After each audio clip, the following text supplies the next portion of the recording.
మహాభారతం 63 శ్రీకృష్ణుడి విశ్వరూపం. రాయబారం కోసం వచ్చిన కృష్ణుడిని కౌరవులు నానా మాటలు అంటారు.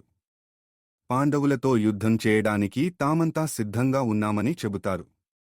అలాంటి నిర్ణయం కారణంగా కౌరవులు కోరి ప్రమాదాన్ని తెచ్చుకుంటున్నారనే అభిప్రాయాన్ని కృష్ణుడు వ్యక్తం చేస్తాడు.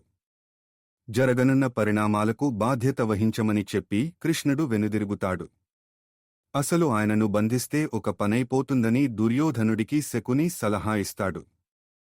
అంతే, ముందు వెనుకలు ఆలోచన చేయకుండా కృష్ణుడిని బంధించమని తన సోదరులను దుర్యోధనుడు ఆదేశిస్తాడు. శకుని, కర్ణుడు మాటలు వినే దుర్యోధనుడు ఎంతకైనా తెగిస్తాడనే విషయం తెలిసిన కృష్ణుడు చిరునవ్వు నవ్వుతాడు.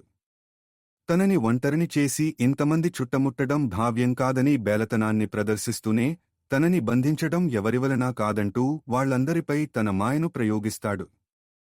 దుర్యోధనుడు, ఆయన సోదరులు, శకుని, కర్ణుడు అంతా కూడా మూర్ఛిల్లుతారు. ఆ సభా భవనంలోని మిగతా వాళ్లంతా కూడా ఎక్కడి వాళ్లు అక్కడ కుప్పకూలుతారు.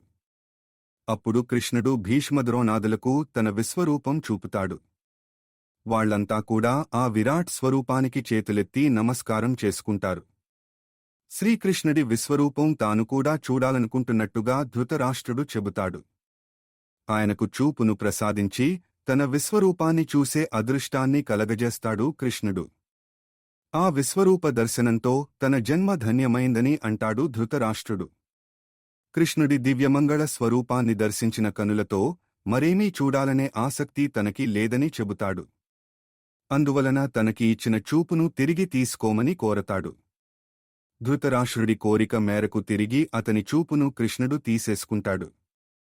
ఇలా కృష్ణుడు తాను అవతారపురుషుడననే విషయాన్ని భీష్మద్రోణుల ద్వారా ఈ లోకానికి తెలియజేస్తాడు.